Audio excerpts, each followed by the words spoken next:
All right, everyone. Tuesday, the 19th of August. Tomorrow, Celtic are back in UEFA Champions League action. And as we like to do, usually on the channel, day before the game, we find out all about our European opponents. We'll chat to a local journalist who will offer us insight on the team we're playing, strengths, their weaknesses, their best players, their tactical style, all of that stuff. Today, we've got Stevie on. Oh, dear.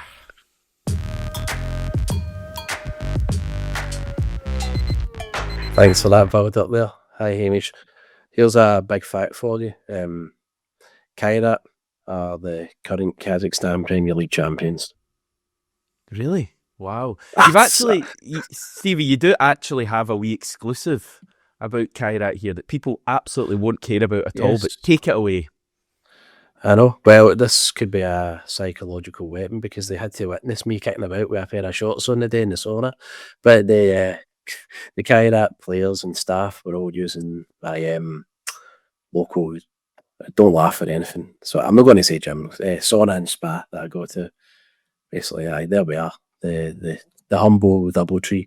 So they were in there today, and I believe as well, a couple of the players were in, enjoying the facilities. Really putting me to shame with their physique, but don't worry about that.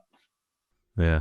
Okay, so Kairat have arrived in Glasgow, we know that, and they're making use of the same facilities that you do. That's a great exclusive. Why do you need experts on all of this stuff when you've got Stevie exclusives like that? We do have a little bit of information later on Kairat. Our good pal John McGinley's been speaking to a journalist, and I did the Celtic Way Weekly with John, so I'll share some of that information and pass it off as my own as we go on. Apologies, John.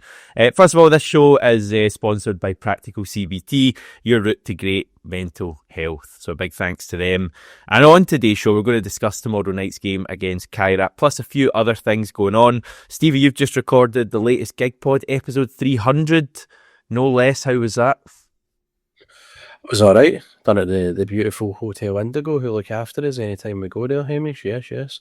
And it was good. Aye. Are they giving me money? So is that why you're shouting about here? Are they paying me money, or is it you they're paying? We can arrange. We can come in a wee arrangement there. But let's take that off camera, shall we? But no, it was really just a look ahead. It was actually a bit of positivity about the Falkirk game. I haven't spoke to you about it, but really entertaining game. I thought Celtic played well. I like what I saw there. Obviously, I think Brendan's going to ring the changes for the game tomorrow as much as he can, with the squad still in a state of disrepair. And then there was a good old-fashioned moan at the board as well, just like every Celtic fan loves to hear. So there you are, wee promo. There's for the optimists or something there, for the pessimists or something there, and for the deeply angry there's something there. So what a show. Great stuff. So that's episode 300 of Gig Pod. Definitely check that out on your various podcast apps. Okay, we will come to tomorrow night's game, but there is a bit of news to chat about first. The big story that's got everyone talking is reports that Jamie Vardy to Celtic may be on. Now, the Sun, I know, but the Sun down south, so not the Scottish Sun, who I actually think can be quite good and have a lot of good journalists working for them with Celtic exclusive. This is the Sun down south. They say that Jamie Vardy has his heart set on a move to Celtic and an emotional return with Brendan Rodgers, and that he's targeting playing until he's 40, 38 at the moment. Sun Sport can reveal that the ex-England ace is desperate to complete a move to Scotland before the window slams shut. I think the likes of West Ham, Brentford, Wrexham, obviously, and strangely Napoli are also all interested in Jamie Vardy. So is there two parts of this, Stevie? Is there the actual Jamie Vardy part that could probably do a job for us? Get on to that. And is there also like the kind of club ambition part where it is a 38-year-old free agent that we're looking at potentially as being our big striker sign? And is that kind of the difficulty here? Yeah, I think you're right. I mean, when you're saying probably could do a job for us, I had no doubts that he could. I mean, for context, last season in the Premier, when he was apparently on the wane, he still scored 9 goals for Leicester in around 30 games, which I think is an impressive return for someone his age. So yeah, he's 4 assists as well in a struggling Leicester team. Yeah, and they were very, very poor. The season before, like 18 goals and 35 in the Championship, which is, again, it's a stronger league than the Scottish Premier League is. Look, he's a proven goal scorer. You can't deny that at all. I think he's been such an important player for Leicester, and the very fact that we're linked with him, I'd be really, really excited, of course, if it was maybe 5 years ago, that it was still, far too valuable for Leicester then. But also, yeah, while he could do a job, more than likely, to be honest with you, I think at the same time, like, you look at the money the club are sitting on, you look at, the scouts that we pay, you look at the general resources that we've got at our disposal to get someone in and, get somebody in at least 2 months ago ahead of time when we knew that Adam Ida really needed to be replaced as a number 9, and if we're at this point where it just smacks a desperation too. I'm trying to say that in a positive way because I know that he's a very good player and I know that he'd be capable for us, but I can also understand the frustration because I would be, loving it so much if Celtic were getting out and spending like £10 million on a striker that was also proven, and we'd done the due diligence and made sure that we had done the adequate scouting there. I really would, and I think I'd be more excited with that. It's one of the ones, Hamish, where I guess you're not going to please everyone with the news, and if it comes in, fair enough. He's one of the players that I'm sure a lot of Celtic fans would get behind, but I think I'm edging more towards the disappointment now. Not fully, but I'm edging more towards that side because I expect more for the club, especially in this window that opened in June, that they're now at the point where they're actually scrambling about. You just got to wonder what they've been doing for the last couple of months, and the answer is not a lot, as we know. Yeah, well, you hear various things about all the targets that the scouting team came up with, all having moved on to new clubs already, and because we took so long negotiating or whatever other reason, and now we're scrambling. I think it's like abundantly clear that Celtic are scrambling now. Like, regardless of the reasons for it, like, we're inside the last 2 weeks of the window now, and we are scrambling big time. I just wonder, like, all the stuff you're saying about Vardy, like, would that maybe be applicable to Kasper Schmeichel a year ago? I know goalkeepers are different, but I do remember a lot of the conversation there being about the free agent, veteran player, as he passed it, all of that stuff, and Schmeichel's been brilliant for us. I think, you're right to bring up those goal scoring statistics, just to read them out just again. Jamie Vardy scored 9 Premier League goals in 35 games last season, 4 assists as well, for a poor Leicester team. He scored 1 in the FA Cup last year as well. Previous year in their promotion season in the Championship, he scored 18. I think just going back even 21, 22, which isn't that long ago, he was scoring 15 goals. So I think there's no doubt in Scottish football that Jamie Vardy would score goals for us, an experienced player. It's just the whole kind of how it's perceived, I guess. Is he an improvement on what we have at the moment?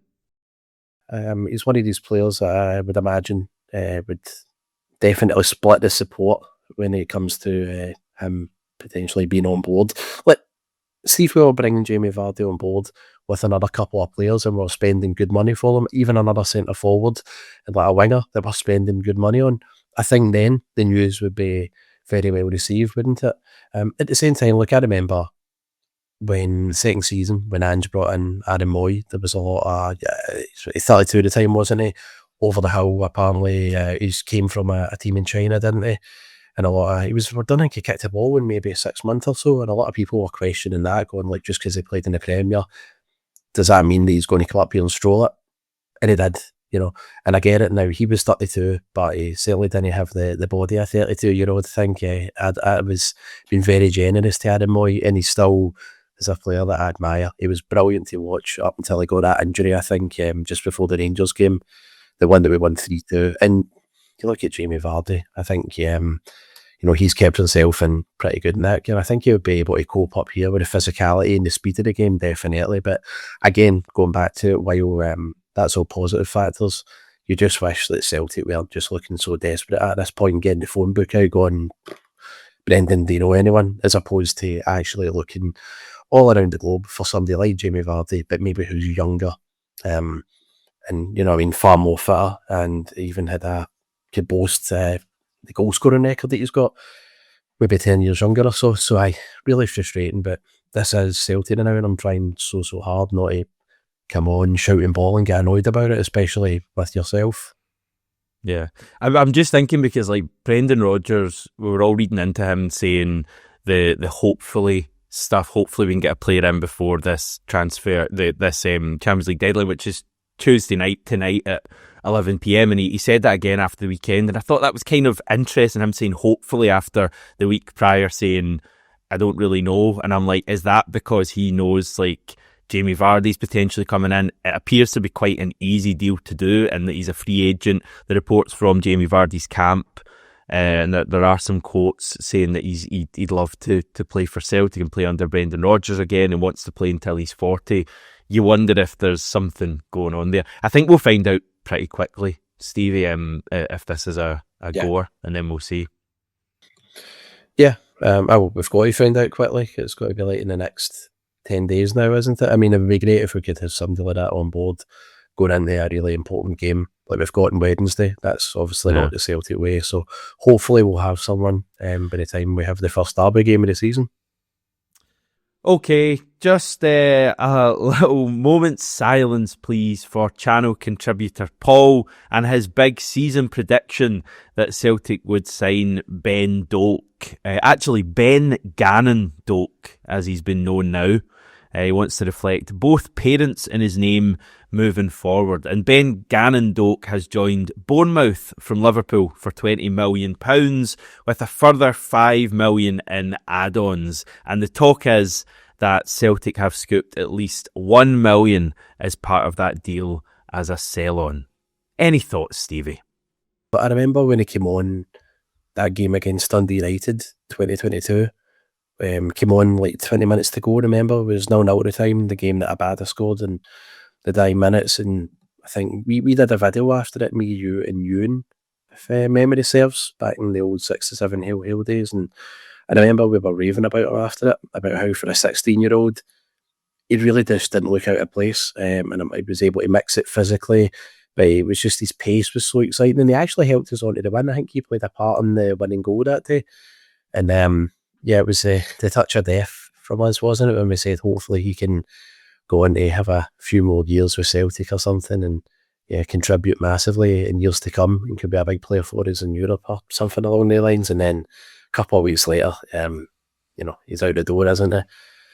But yeah, famously came on in the 3-0 derby win though as well. That's right. And remember Ryan Jack tried to boot him and miss spectacularly. It was the last, literally at full time, wasn't it? That summed Ryan Jack up, but. Yeah, just saying that's some move for him and what a career he'll going to have, and amazingly is just the type of player, type of winger we're crying out for. A ridiculous talent. Yeah, just a few other things. Kasper Schmeichel talking again about his new contract. Nothing major here, just basically saying that they're not even thinking about it at the moment, that it's all focus on the massive game that we have tomorrow night. He says, I can't imagine that's important for them, that's the club, or to me at the moment. So yeah, I guess we'll find out what the situation was with Kasper, if this is his final season as the season goes on. Also, Inverness Caledonian Thistle and Celtic said to be in talks over a possible cooperation agreement. We've got one with Ayr United already. You're allowed to have a team from each division. So Celtic clearly in talks with Inverness. We've already had Mitchell Robertson going out on loan there a couple of weeks ago. So I think we might have another two going out there if that loan agreement is sorted.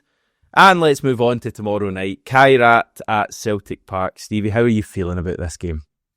Well, frankly, I think it's a game that Celtic should be looking to win. And I'm going to say that now, win comfortably. I think we're a better side. And I'm very aware that these type of things can all be clipped, as I've always said, and you can make yourself look daft. But I think the vast majority of Celtic fans should be expecting to go in tomorrow looking to win that. I think there's a lot of factors against Kairat. Obviously I think the fact that they've already played several rounds before us is a factor there with the fatigue. But I think that travel over for them is going to be an absolute killer. And also the fact that they weren't convincing I'll come on to this in a wee second. They weren't convincing at all against Slovan Bratislava. I remember I had to go onto YouTube and watch the highlights. There weren't many. And even for like Slovan Bratislava's goal, the way they just cut them apart, I think Celtic are such a better side than Slovan, and you've got to hope we'll be able to play far quicker football. We've got better players than Slovan who are able to pick Kairat apart so easily. But again, the only thing I think that maybe concerns me a bit is the way that they got through in this round, because obviously they've had to go do it the really hard way. They've won the last 3 rounds, so showed a bit of resilience there, and I think they'll take a lot of heart from that. And I don't think they were fancied to go through against Slovan Bratislava as well, but the way that they did it on penalties, backs to the wall after going 1-0 down, and I think that probably will be a key thing for them, like to be resilient, even if they do go a goal down, probably as long as they don't, end up like conceding 2 or 3 after that in quick fire succession, and they'll probably look to see that as a decent result to take back with them. But no, despite the glaring problems we've got in our squad up front, out in the wing, on it, and also the left back situation, because KT's not going to be able to last all the whole 90 minutes, I still really fancy us to do it, Hamish. Again, not being arrogant or pig-headed when I say it, I just honestly do feel we're better equipped. But I think one thing's key for me, it's got to be a convincing one, because I honestly do feel like 1-0, or even 2-0, I think would be a tricky one to take over there with us, sorry. I really do. So that's a big challenge for the side. But look, we saw against Falkirk, they're capable of giving a side a hammering, and I think that midfield is going to be key. And set pieces are going to be really key as well. And I'm starting to wonder, is Arnie Engels going to be keeping his place or not? Is it going to be bringing back Hatate? I saw the comments on your video with Hatate coming in for it a wee bit from some people. That was goalkeeper situation. Burner account, wasn't it? Sadly not. No, I think the guys commented before, and I've even replied to him as myself. A couple of times I agreed to him, putting a bit in the players, of course, but he wondered about the goalkeeper situation and the centre half who's going to be alongside CCV. So there's a lot of questions there. But aye, that's a big one for me. We've got to be winning convincingly and really get it done in the first leg on Wednesday. Yeah, I think I think we're all hoping for that, is because it's just like the unknown with that away leg, and they're clearly like so strong at home, and they have been so far. They've won all their games, not even conceded a goal at home. And I was watching some videos yesterday. I managed to find the Kairat YouTube channel because there's very little information about them. I was watching some of their videos, and it's like a really hostile environment away from home. It's not like a massive stadium. I think it's like 23,000, but it's kind of like an old-fashioned stadium when you actually look at it. But when it's full and it's, the game's on, it's really loud, and I just think that's going to be a tough place for us to go. So yeah, I don't know, it might be a big ask because you are playing the champions of a country, but I am looking for Celtic to win, ideally by 3 goals, and just really take a lot of the pressure away from that second leg. And even then, the tie won't be over. But yeah, I think that kind of result is doable.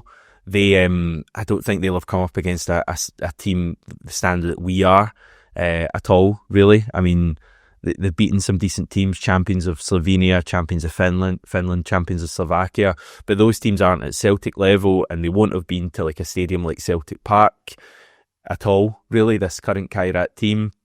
I mean, you add in like all of the travelling they've done, and as I keep saying, the fact that kickoff is midnight Kazakh time. I know they're acclimatising and all that, but that's going to play a factor as well. I just think everything's in our favour tomorrow night to just really make it difficult for them. And potentially we see, like, I think what we're all dreaming of is like the Astana game a few years ago, the 5-0, basically just completely killed that tie. I know we had a wee wobble in the second leg, but even in that second leg, I think the closest they ever got to us was them needing 3 goals to win the tie. So it was never actually in huge doubt. So I think that's what we're all hoping for tomorrow night. But it's going to be tough. I think they're quite a kind of resolute team. They've come through difficulties, even against Slovan Bratislava, like conceding a terrible goal where they gave the ball away and Slovan pounced on them. And, not falling apart when they conceded that goal. So they're clearly, quite resolute. And even in the penalty shootout, they were down in that shootout and they found a way to come back and win it. Just a wee bit of information, as I say, I did the Celtic Way Weekly with John, that came out yesterday, so check that out. There's loads of good information. He's been speaking to a journalist from Kazakhstan, who I think's a Kairat fan as well. They're quite an old centre-back pairing, Stevie. I think it's like a combined age of like 66, but one of them in particular, Alexander Martinovic, is 37 years old. So I'm just thinking, like, God, the pace we have. I know we've lost a lot of pace, but the pace we do have with like Dyson and, you know, Adam Ida can run a bit up against a 37-year-old. I think that could be, you know, a good opportunity for us. Yeah, definitely, and it's so key that we start the game like we started that game on Friday. One of the things I noticed that we haven't done in the last couple of games as opposed to Friday was against St Mirren. We're quite passive for the first maybe half hour or so. Against Aberdeen, it maybe took them getting an effort 10 minutes in for us to actually start playing and picking it up a bit. But I noticed against Falkirk, like, we were right on it. We were pressing them from the first minute, relentless, and camping them in their own half. And I think that's going to be key. Let's see if we can have a very quick start. I'm not even talking about just scoring goals after the first 5 minutes. That would be great. But see if we just, you know, set the tone where we've camped them and boxed them in to the point where after 10 minutes they're like getting down and wasting time and looking up like as if it's they're choking for half time already. That type of thing, like, psychologically is huge, and that's how we've got to start. The way that we started against Falkirk, just going to be such a high intensity to that game, and I think if we do that, we'll be in the right track, because I was really impressed with that. And it's easy to turn around and say, it's only Falkirk, whatever, but you know, that was the same Falkirk side that gave us a lot of hassle last season in the Cup, and that was against a better Celtic side as well, I would say. We had to bring on 4 subs, obviously, to get the job done, but no, the way that our attitude for that was spot on, and hopefully we carry that into this game. I don't want us getting complacent, thinking the job's done, because you already know, like, you go back to 2019, when I remember there were a couple of problem areas in the side. I think we'd sold Tierney, hadn't we? We brought in a left back. It was not able to play yet, I don't think, quite unconvincing. Scott Bain, of course, in goals, had these critics. And then look what happened. We were a decent result away from home, and then the Clues game, 4-3 loss, because they pounced on our weaknesses that we've got in the squad. So we're not in a perfect position now getting into this game. I wish we were, but we're not. Brendan and the team have just got to get on with it. Shambolic that that's the case, but you know, what can we do now? We've just got to go for it. Thankfully, we still get key players here. Hamish, I think, that can hurt Kairat tomorrow night, regardless of the fact that this board are just desperate not to spend any money now. Yeah, I think the midfield can function quite well, and I just think really unsettle them, because as I keep saying, they won't have. I don't think they'll have come up against a team that plays with the same pace as us very often, and I think there's a real opportunity there. Like, as you say, like on Friday, get the ball back into the pitch as soon as possible, and let's make this game as long as possible, and make it as horrible a night as possible for Kairat. Yeah, I think, you know, quite a big Kazakh influence on their squad. Maybe kind of more defenders. They do have a couple of players from Israel, interestingly enough, in midfield. So yeah, they'll have some sort of kind of synergy there between them, and they do have quite a few Brazilians, Portuguese players as well. And I think a lot of them are attackers, so they provide a bit of the flair. So you've got a big boy, Edmilson, up top, who scored a couple at the weekend, and he's quite a physical striker. So I don't think, from what I've seen, that they tend to pass the ball about too much. They will just get it forward, and they'll try and counter-attack, get it into Edmilson, and then you'll have runners off him.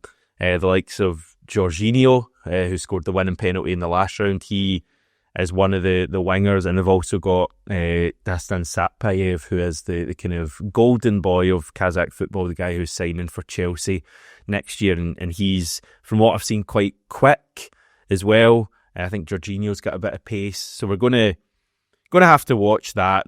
You know, we're aware of what's going on at the back.